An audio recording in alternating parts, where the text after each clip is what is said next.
पहले हम ये देखते हैं कि डेटा जो आता है हमारे पास, कई बार हम ऑडिट पे जाते हैं, क्लाइंट से डेटा आता है, टैली से एक्सट्रैक्ट करते हैं, तो डेटा जो होता है जब एक्सट्रैक्ट होता है तो उसका फॉर्मेट चेंज हो जाता है या फॉर्मेटेड नहीं आता।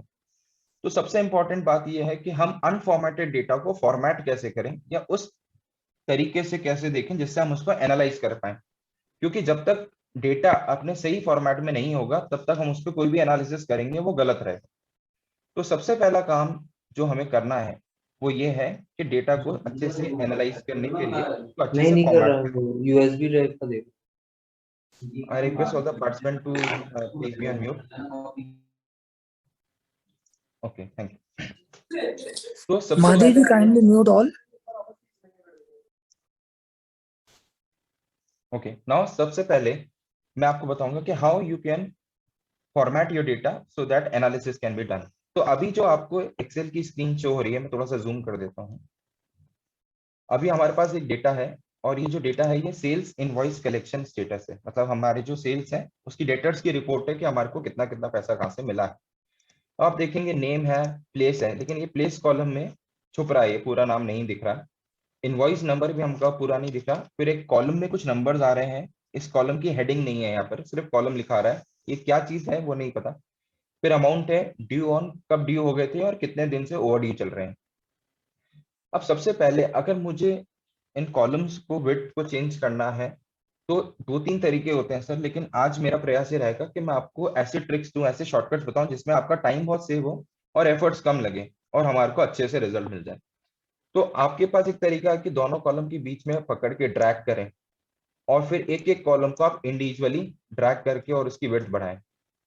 अब यहाँ पे तो सिर्फ 7 कॉलम 8 कॉलम है, अगर किसी एक्सेल में 20-25 कॉलम होंगे तो आप एक एक कॉलम को करते करते थक जाएंगे।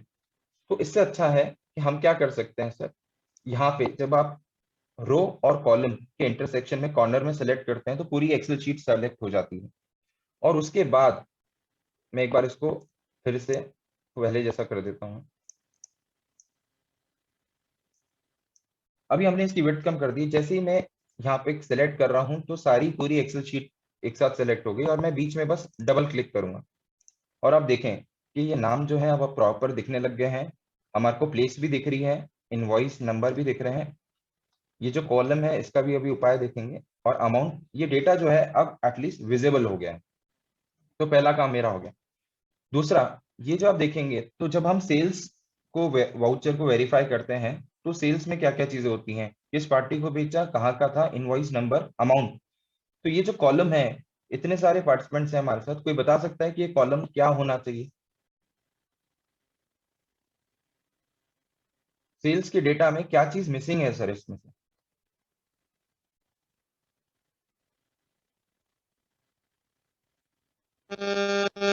Sir GST.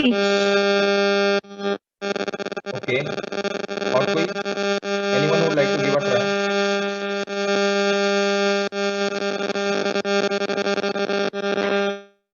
ये जो है ये बेस अमाउंट है, जीएसटी नहीं है अभी इसमें, लेकिन अमाउंट का कॉलम है हमारे पास।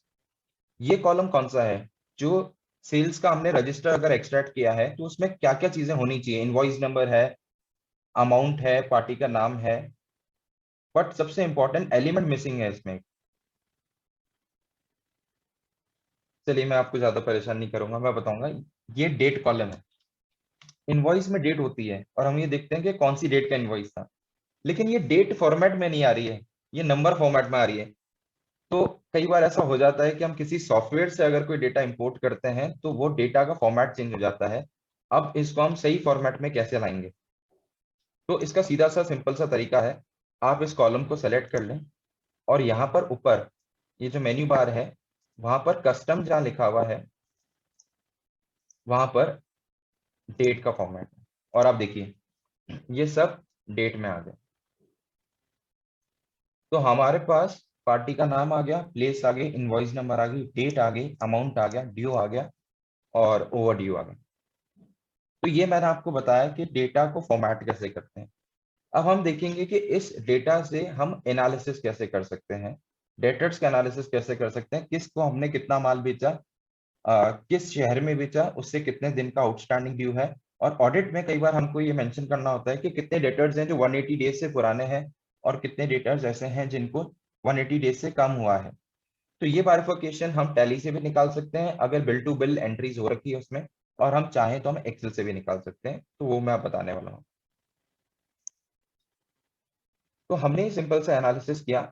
अब दूसरी चीज जो मैं आपको बताना चाह रहा हूँ वो ये है कि जब हम ड्रैग करते हैं डेटा को, तो हमारी जो हेडर है, ये हमारी जो हेडिंग है, ये गायब हो जाती है। तो हमें ये नहीं पता पड़ता कि ये कॉलम क्या है। अभी आप देखेंगे तो ऊपर कॉलम आ रहे हैं, लेकिन आप चाहते हैं कि ये वाली लाइन मुझे हमेशा दिखती रहे और नीचे वाला डेटा ही स्क्रॉल हो जब मैं नीचे स्क्रॉल करूं।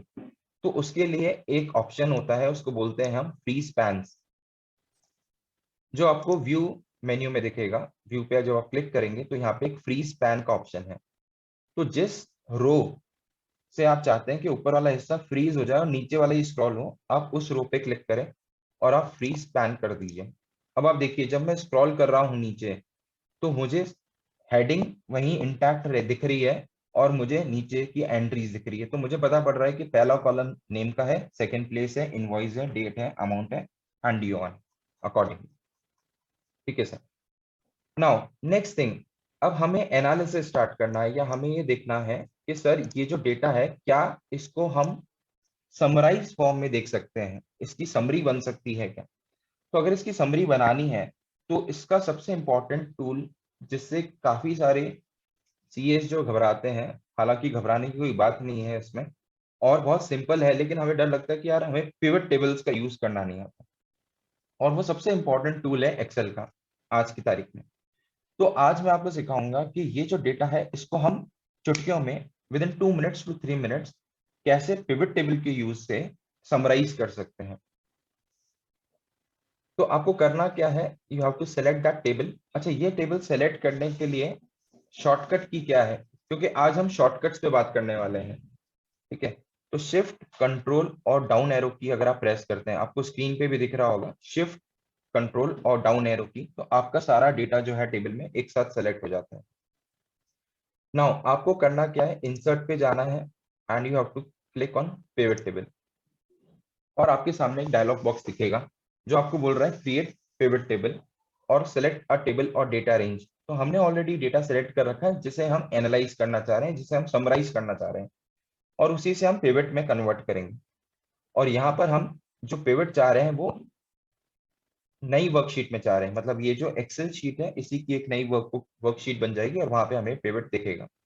मैं ओके प्रेस करता हूँ, तो हमारे पास में एक स्ट्रक्चर आ गया जिसमें हम ये डेटा डालेंगे, और आप देखिएगा कि जो हमारी टैबुलर फॉर्म में डेटा था वो कैसे समराइज फॉर्म में हमारे सामने आ जाएगा। तो आपको करना कुछ नहीं है, जो भी फील्ड्स थी हमारी वो सब फील्ड्स को सेलेक्ट करके और आपको टेबल में डालना है। तो name, place, invoice number, date, amount, due on, overdue days, ये मैंने सारा डेटा सेलेक्ट कर लिया। बट अभी जो हमारी पिवट बनी है ये समराइज फॉर्म में नहीं है, ये फॉर्मेटेड नहीं है। अब आप देखिएगा कि हम इसको कैसे ठीक कर सकते हैं।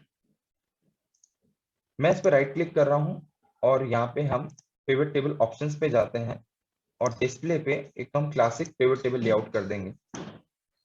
अब आप देखिए यहाँ पे आपको हर एक पार्टी वाइज डिटेल्स आ गई, और मैं इसको कोलैप्स कर लेता हूँ।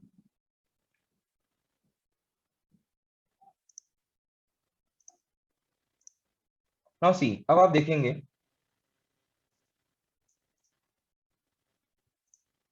कि हमारी जो पिवट है, हमारी जो टेबल थी, वो समराइज फॉर्म में हमारे पास डेटा आ गया है, और हमें किस पार्टी से कितना अमाउंट हमारा आउटस्टैंडिंग है और कितने दिनों से वो ड्यू है ये यहाँ पे दिख रहा है। लेकिन यहाँ पे ये सम आ रहा है, हमें सम नहीं चाहिए।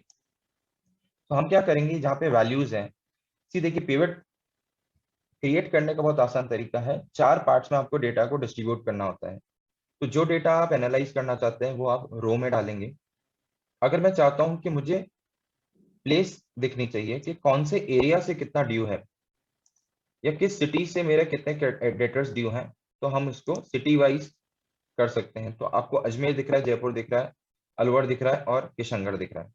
ठीक है, उसके बाद नेम आ गया, तो यहाँ पे आप जैसे ही इसको खोलेंगे तो आपको अजमेर की पार्टीज का टोटल दिखना लग जाएगा।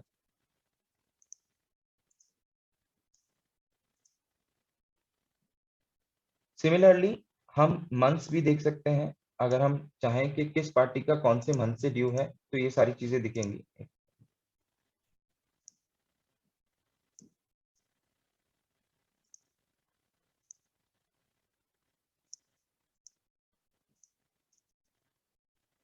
ये देखिए, जैसे ही हमने अमाउंट पे क्लिक करा तो हमारे पास वो सारी पार्टीज आ गई जो अजमेर रीजन को बिलोंग करती है।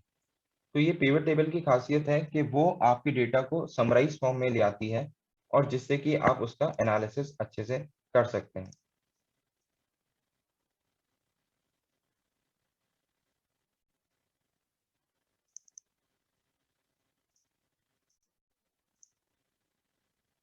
मैं बात कर रहा था कि यहाँ पे हमें सम नहीं चाहिए और हमें काउंट चाहिए, तो आप वैल्यूज पे जाएंगे और यहाँ पे वैल्यू फील्ड सेटिंग होती है। वो ये बताता है कि आप क्या चीज जानना चाह रहे हैं। तो हम ये जानना चाह रहे हैं कि भाई जो हमारी पार्टीज थी, मैं फिर से इसको चेंज कर देता हूँ, नेम पे ही ले आता हूँ। तो ये जो पार्टीज हैं इनसे कितना अमाउंट बाकी है और कितने दिनों से बाकी है, तो ये number of overdue days आ गए आपके। ठीक है, जो ड्यू डेट थी उसके बाद कितने दिन से इन्होंने पेमेंट नहीं किया है। सो this is one part of pivot table. ठीक है, अब हम देखेंगे कि ऐसे और कैसे हम यूज कर सकते हैं डेटा को। ऑडिट के पॉइंट ऑफ व्यू से हम देखते हैं। तो जब मैं आपसे पूछ रहा था कि डेटा में क्या प्रॉब्लम थी, तो किसी ने कहा कि सर जीएसटी की डिटेल्स नहीं है। तो मैंने एक सेल्स बुक ली है, सेल्स का डेटा लिया है जहाँ पे जीएसटी अमाउंट भी है और सेल्स अमाउंट भी है और जीएसटी भी है। अब जब हम ऑडिट करते हैं तो हमें एक इंपॉर्टेंट फैक्टर ये देखना होता है कि अगर हम इंटर स्टेट सेल कर रहे हैं एक स्टेट से दूसरे स्टेट में, तो उसमें आईजीएसटी चार्ज होना चाहिए, और हम अगर इंट्रा स्टेट सेल कर रहे हैं तो सीजीएसटी और एसजीएसटी चार्ज होना चाहिए। अगर कहीं रॉन्ग क्लासिफिकेशन हो गया है, मतलब आपने इंटर स्टेट में सीजीएसटी एसजीएसटी दे दिया या इंट्रा स्टेट में आईजीएसटी कर दिया, तो गलत है, वो आपको रिपोर्ट करना होगा। तो वो कैसे आइडेंटिफाई करेंगे सर? तो उसके लिए यहाँ पर जो डेटा है इसमें क्या मिसिंग है जिससे हम आइडेंटिफाई कर पाए कि ये आईजीएसटी चार्ज होना था या सीजीएसटी एसजीएसटी चार्ज होना था? एनीवन? सिर्फ कुछ चीजें मैंने इंक्लूड नहीं करी हैं बिकॉज कुछ फील्ड्स मैंने इसमें छोड़ दी हैं, ताकि मैं चाह रहा था कि जो भी ऑडियंस है वो भी पार्टिसिपेट करें और ये इंटरेक्टिव सेशन हो ताकि आप सीखें। तो यहाँ पर ऐसा कौन सा फील्ड है जो मिसिंग है, जो हमें हेल्प करता ये आइडेंटिफाई करने में कि इंटरस्टेट ट्रांजेक्शन है या इंट्रास्टेट ट्रांजेक्शन?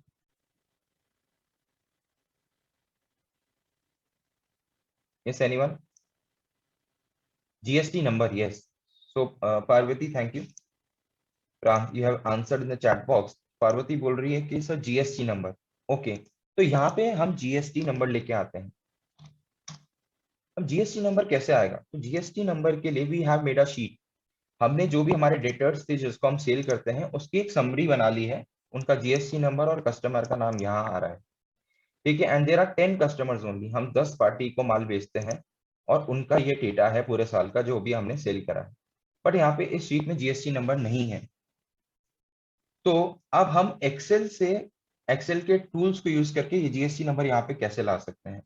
अगर मुझे एक एक पार्टी के लिए करना पड़ेगा तो बहुत ही डिफिकल्ट टास्क होगा कि मैं पहले मार्स एंड प्लूटो देखूं, फिर उसका जीएसटी नंबर कॉपी करूं यहाँ से और यहाँ जाके पेस्ट करूं।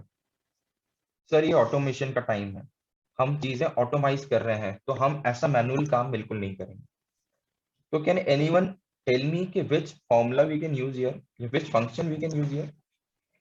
आप लोग चैट बॉक्स में पार्टिसिपेट कर सकते हैं। Anyone would like to give it a try? We have a table where we have mentioned all the party name and the GST number. Now we want to find out, we want to put the GST number over here in the sales book. So I have got the answer from Krishna and Parvati again. VLOOKUP. Very good. So this is the correct way. VLOOKUP एक ऐसा tool है जो आपको help करेगा GST number यहाँ पे लाना। तो मैं आपका नेक्स्ट टूल समझा रहा हूँ। पहले मैंने पिवट टेबल समझाया था, now I am explaining you VLOOKUP, how VLOOKUP works. और सर ये ऐसे मैजिक ट्रिक्स हैं जो अगर आप आज सीख लेंगे तो आपको बहुत काम में आएगा।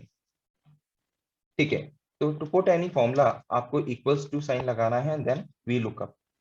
और सर जैसे हम इनकम टैक्स में सेक्शंस याद करते हैं या ध्यान में रखते हैं, कई बार हमें याद नहीं आते तो बुक से रेफर कर लेते हैं। एक्सेल में भी ये सुविधा है कि हमें कोई फॉर्मूला याद नहीं रखना है, हमें याद नहीं आ रहा है कोई बात नहीं, आप बस नाम रखिए याद फॉर्मूले का, और अंदर की बातें एक्सेल खुद ही बता देगा कि इसके अंदर करना क्या है। तो वी लुकअप में पहले बोल रहा है लुकअप वैल्यू। अब हम जब कस्टमर का नाम कॉमन है इसमें और जीएसटी वाली लिस्ट में, तो हम कस्टमर के नाम से उसका जीएसटी नंबर ट्रेस करना चाह रहे हैं। तो मेरी लुकअप वैल्यू जो होगी वो होगी कस्टमर नेम। दूसरा, टेबल एरे। ठीक है, टेबल एरे का मतलब कि कौन सी टेबल में से आप फाइंड आउट करना चाहते हैं। तो जीएसटीएन में जो हमने ये टेबल बनाई है, हम इस टेबल में से आइडेंटिफाई करना चाहते हैं कि आप इन पार्टी कस्टमर में से नाम ढूंढ के लाओ और उसका जो जीएसटी नंबर है वो हमें बता दीजिए। तो एक चीज हमेशा हमको याद रखनी है कि जब भी हम वी लुकअप लगाते हैं, तो जो भी हम सर्च करना चाह रहे हैं, जो हमारा लुकअप वैल्यू है वो लेफ्ट साइड होनी चाहिए, और जो रिजल्ट हम चाह रहे हैं वो हमेशा राइट साइड होनी चाहिए। तो यहाँ पे जो पहले टेबल बनी हुई थी उसमें लेफ्ट हैंड साइड में जीएसटी था और राइट हैंड साइड में कस्टमर था, तो मैंने जीएसटी को कॉपी करके राइट हैंड साइड में रख दिया है। तो मेरा lookup value is on the left और मेरा जीएसटी नंबर राइट में है। ये छोटी छोटी ट्रिक्स हैं जो मैं आपको आज बता रहा हूँ। ठीक है, तो हमने ये डेटा यहाँ से ले लिया। हम वापस से सेल्स बुक में जाते हैं जहाँ पे हम अपना फॉर्मूला लगा रहे हैं। टेबल एरे हमने सेलेक्ट कर लिया है। अब हमें कौन सी वैल्यू चाहिए ये पूछ रहा है, column index number. Column index number का मतलब ये हुआ कि आप उस टेबल में से कौन से कॉलम को ढूंढना चाहते हैं या कौन से कॉलम में से वैल्यू उठाना चाहते हैं। तो हम इस टेबल के सेकंड कॉलम में से वैल्यू उठाना चाह रहे हैं, तो मैं यहाँ पे नंबर 2 डाल रहा हूँ। And then in the end they are asking you range. Lookup हो गया, उसके बाद ही पूछे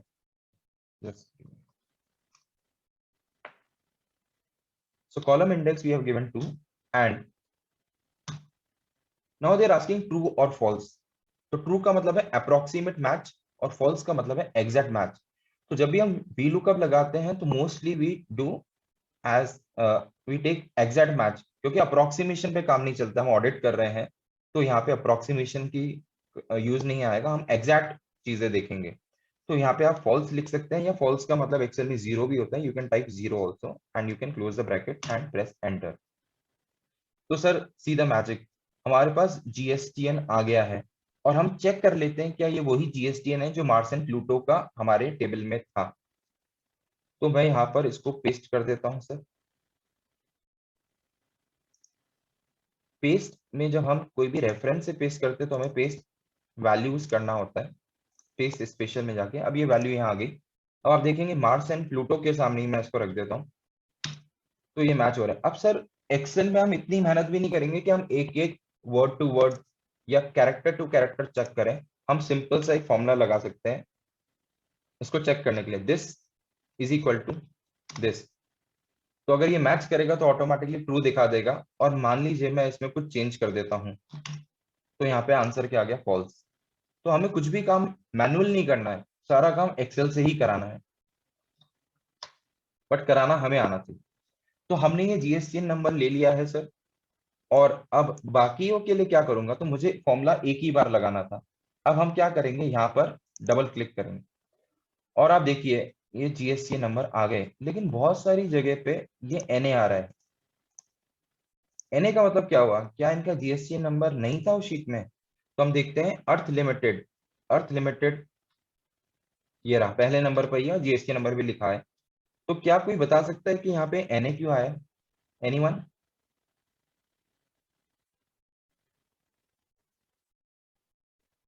You can unmute and you can talk, or you can write in the chat box कि why this NA has appeared everywhere। कुछ तो GST number आ गए और बाकी के एंड के तो एक भी नहीं आ रहे, तो कहीं ना कहीं कुछ गड़बड़ रही है, कुछ मिस्टेक हुई है। अब सर थोड़ा सा डीप डाइव करेंगे हम। तो मैं आपको नेक्स्ट टॉपिक नेक्स्ट उस पर ले जा रहा हूँ और मैं आपको अब समझाऊंगा इवैल्यूएशन ऑफ फॉर्मूला। तो हम फॉर्मूलाज वाले टैब पे क्लिक करेंगे और हम यहाँ पे देख रहे हैं शो फॉर्मूलाज। तो एक्सेल में क्या होता है सर, जब भी आप कोई फॉर्मूला लगाते हैं और आप उसको एवेल्युएट करना चाहते हैं या आप देखना चाहते हैं कि हमारा फॉर्मूला सही था या नहीं था, तो आप शो फॉर्मूला में क्लिक कर सकते हैं या एवेल्युएट फॉर्मूला में कर सकते हैं। तो एवेल्युएट पे जब हम करते हैं, हम ये देखना चाह रहे हैं कि यहाँ पे एनए क्यों आ रहा है। और उसके लिए हम इवैल्यूएट फॉर्मूला यूज कर रहे हैं। तो ये बोल रहा है वी लुकअप C6। C6 का मतलब क्या हुआ, C6 ये बता रहा है कि C कॉलम और 6 नंबर रो, मतलब मिल्की वे। ये जो है इसको आप सर्च करो GSTN C8 to D17, ये जो रेंज है वो C8 to D17 में इसको ढूंढना चाह रहा है। ठीक है सर, हम अंदर जाते हैं। तो ये अर्थ लिमिटेड C16 पे था। उसके बाद हमारा रिजल्ट नहीं आया, लेकिन वो क्यों नहीं आया उसका कारण मैं आपको बताता हूँ। कि यहाँ पे ये बोल रहा है कि C8 से लेके C8 से लेके C17 पे आप ढूंढिए। हमारा अर्थ लिमिटेड C1 पर है और हम ढूंढ रहे हैं उसे नीचे। तो अगर कोई ऊपर विराजा और हम उसे नीचे ढूंढ रहे हैं तो वो कहां से मिलेगा। तो क्या करना पड़ेगा सर, और ऐसा क्यों हुआ, मैं आपको समझाता हूँ। जब हमने सिंपल सा ये फॉर्मूला यहां से ड्रैग किया तो उसने क्या किया सर, कि यहाँ पर जो हमारी रेंज थी, जो हमने टेबल एरे सेलेक्ट करा था C4 to D13। Now C4 to D13 अगर हम देखते हैं तो this is C4 to C13। ये जो रेंज है ये C4 से लेके C13 तक की रेंज है। लेकिन जब हम इसको कॉपी पेस्ट कर रहे हैं तो ये क्या कर रहा है, यहाँ पे C5 ला रहा है, C6 ला रहा है, C7 ला रहा है, मतलब ये रेंज जो है वो आगे खिसकती जा रही है। और जैसे आगे खिसकती जा रही है तो हमारा डेटा आउट ऑफ रेंज हो गया। मतलब यहाँ पे C21 पे वो सर्च करेगा। अब आप यहाँ देखेंगे तो C14 से लेके सब खाली है, तो कुछ भी नहीं मिलना। तो करना क्या होगा, कुछ भी नहीं करना सर। हम अपने फॉर्मूले में थोड़ा सा करेक्शन करेंगे। वो ये कि हम चाहते हैं कि जो हमारा टेबल एरे है वो फिक्स हो जाए, वो रेंज चेंज ना हो। तो उसको फिक्स करने के लिए आपको 2 डॉलर साइन लगाने हैं। और कहाँ लगाने हैं, सेल के बीच में, जो सेल रेफरेंस होता है C4। तो जो अल्फाबेट है C, उसके आजू बाजू आपको 2 डॉलर साइन लगाने हैं। यहाँ पे D13 में भी आपको डॉलर साइन लगाने हैं। और आप देखिए मैं फिर से ये खाली कर देता हूं और अब मैं वापस से ड्रैग करूंगा, मुझे डबल क्लिक करना है। और आप देखेंगे कि अब हमारा डेटा में हमें GSTN रिफ्लेक्ट होने लग गए हैं। एंड तक हमारे को जो पहले NA आ रहा था वो दिख रहा है, लेकिन अभी भी कुछ NAs दिख रहे हैं सर। तो मैं क्या स्क्रॉल करके सारे NA को देखूं, नहीं। उसके लिए हम क्या कर सकते हैं, हम यूज में ले सकते हैं फिल्टर। फिल्टर का मतलब होता है छन्नी। तो फिल्टर जो होता है, हम पानी को छानते हैं तो उसमें से सारी कचरा जो है वो अलग रह जाता है और साफ पानी आता है। सिमिलरली हमें डेटा में से कुछ पर्टिकुलर वैल्यू को ही चाहिए, बाकी वैल्यूज नहीं चाहिए। तो हम पहले पूरी टेबल सेलेक्ट करेंगे, control A is the key and alt DFF is the shortcut to place filter.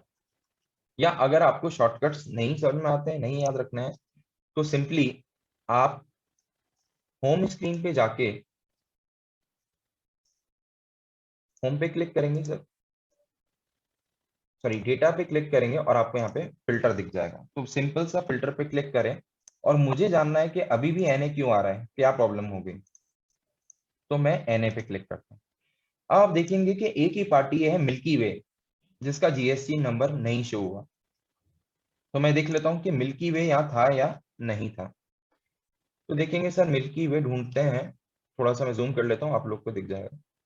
तो यहाँ पे मिल्की वे है और GST नंबर भी है। फिर भी हमारे पास यहाँ का मिल्की वे होने के बावजूद GST नंबर नहीं आया। तो क्या बता सकता है कोई कि क्या एरर हो गया ऐसा कि GSTN नंबर नहीं आया है। Milky Way is the same customer as there in this sheet. Anyone, what could be the reason.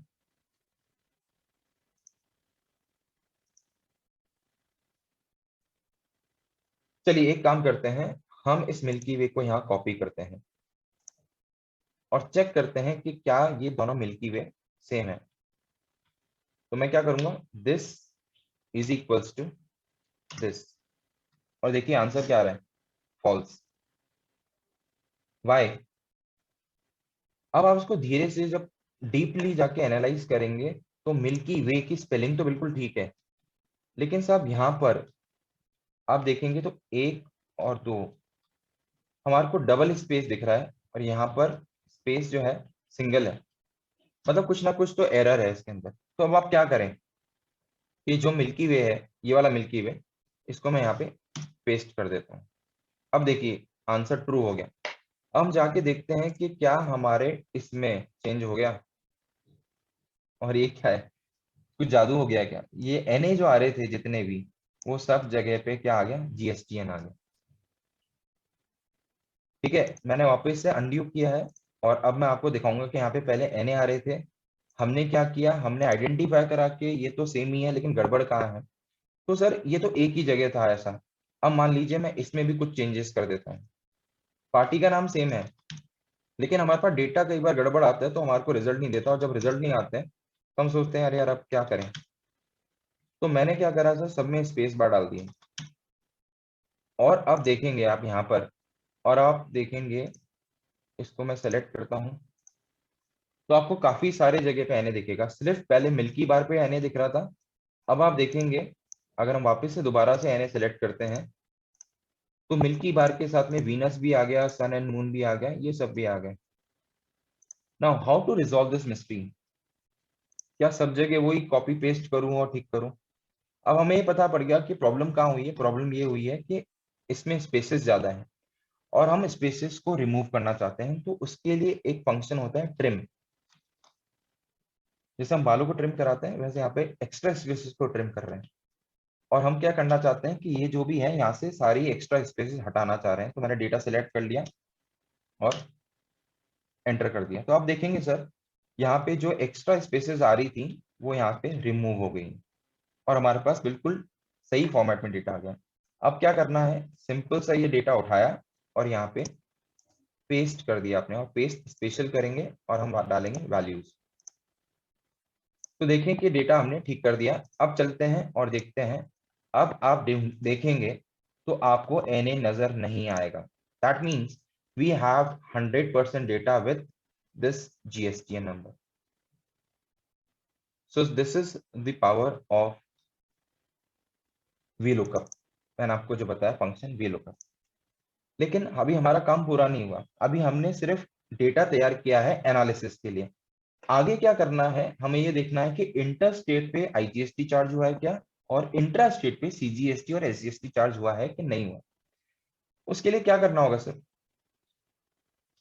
उसके लिए हमारे को ये पता होना होगा कि ये जो डीलर है ये कौन से स्टेट में है, और ये अपने स्टेट से, इसकी जो पार्टीज है वो कौन से आउट ऑफ स्टेट है, तभी हम आइडेंटिफाई कर पाएंगे। तो यहाँ पे जो मैंने एग्जांपल लिया है वो 09, हम उसको बेस स्टेट मान लेते हैं, मतलब वो यूपी से है। और बाकी जो इसकी पार्टीज हैं वो आप देखेंगे 07, मतलब दिल्ली का कोड भी आ रहा है, और कहीं कहीं पे आपको 05 भी दिख रहा है। ठीक है, मतलब आउटसाइड स्टेट वाले हैं ये सारे।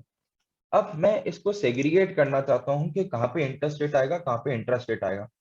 तो कैसे कर सकते हैं, हम स्टेट कोड के बेसिस पे कर सकते हैं कि जहाँ पे भी मेरा स्टेट कोड 09 है वहाँ इंट्रा स्टेट होना चाहिए, और जहाँ पे भी 09 के अलावा कुछ और है तो क्या होना चाहिए सर, इंट्रा इंटर स्टेट होना चाहिए। कैसे करेंगे, तो उसके लिए फंक्शन होता है लेफ्ट। लेफ्ट क्या करता है, आपको उस पर्टिकुलर टेक्स्ट में से आपको जितने कैरेक्टर्स चाहिए जो कि लेफ्ट से स्टार्ट हो रहे हैं वो आपको अलग से निकाल के दे देगा। तो ये जीएसटी ना हमें पता है कि पहले दो जो अल्फाबेट्स होते हैं, डिजिट्स होती हैं, वो हमेशा स्टेट कोड होता है। फिर नेक्स्ट डैम जो होता है वो पैन नंबर होता है, और लास्ट के 3 डिजिट्स कुछ रैंडम नंबर्स होते हैं।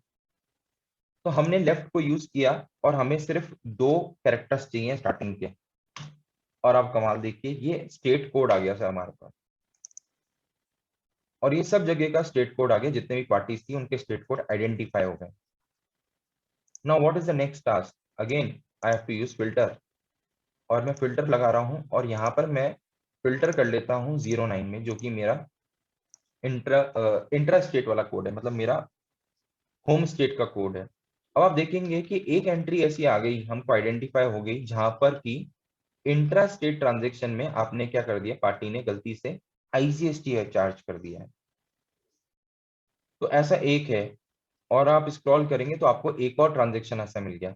ठीक है, अब आप चाहते हैं कि सर ये तो छोटी सी शीट थी, हमने स्क्रॉल कर दिया, हम चाहते हैं कि यहीं पे हमें दिख जाए।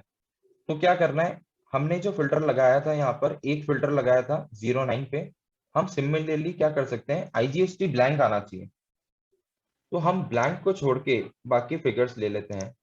तो अब आप देखिए क्या आपको ये 2 ट्रांजेक्शन आइडेंटिफाई हो गए, एक फरवरी महीने में हुआ है, एक अगस्त महीने में हुआ है, एक वीनस के साथ, एक गैलेक्सी के साथ। ये दोनों इंट्रा स्टेट पार्टी हैं, लेकिन इनको गलती से क्या हो गया, आईजीएसटी चार्ज हो गया। इसी तरीके से अगर आप देखना चाहते हैं कि जहां पे आईजीएसटी चार्ज होना था, वहां अगर गलती से सीजीएसटी एसजीएसटी तो नहीं हो गया, तो आप क्या करेंगे, अब मैक्सिमम हमारे ट्रांजेक्शन 09 वाले स्टेट के हैं, तो हम इसको अनटिक कर देते हैं और हम 5 और 7 जो इंटरस्टेट है उसको सेलेक्ट कर लेते हैं।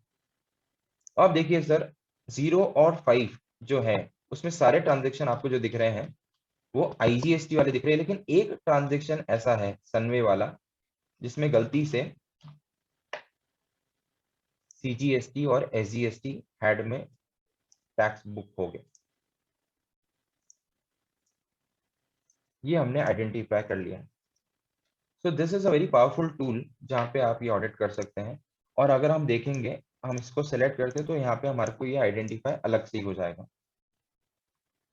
सो this is with the help of VLOOKUP we can find out कि सीजीएसटी और एसजीएसटी का अगर गलत यूज हो गया आईजीएसटी की तरह, तो उसको हम आइडेंटिफाई कर सकते हैं। So this was one way.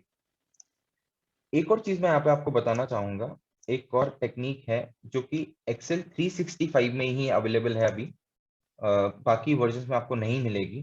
ठीक है, अब हम चाहते हैं कि जैसे सपोज हमारे पास ये 10 पार्टीज हैं, हमारे पास लिस्ट भी 10 की है, लेकिन अगर मान लीजिए यहाँ पे कोई और पार्टी भी आ जाती है जिसका जीएसटी नंबर नहीं है, तो वो कैसे आइडेंटिफाई करेंगे, हम कैसे फाइंड आउट करेंगे कि यहाँ पे भी 10 ही पार्टीज हैं।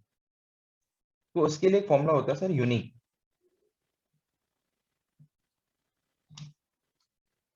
यूनिक क्या करेगा, आपको इस टेबल एरे में से यूनिक वैल्यूज रिटर्न कर देगा। तो मुझे ये कॉलम में से फाइंड आउट करना है कि कितने यूनिक आइटम्स हैं, जो रिपीट हो रहे हैं वो नहीं चाहिए, सिर्फ यूनिक आइटम्स के नाम चाहिए। और मैंने ये फॉर्मूला लगाया और let us see the result.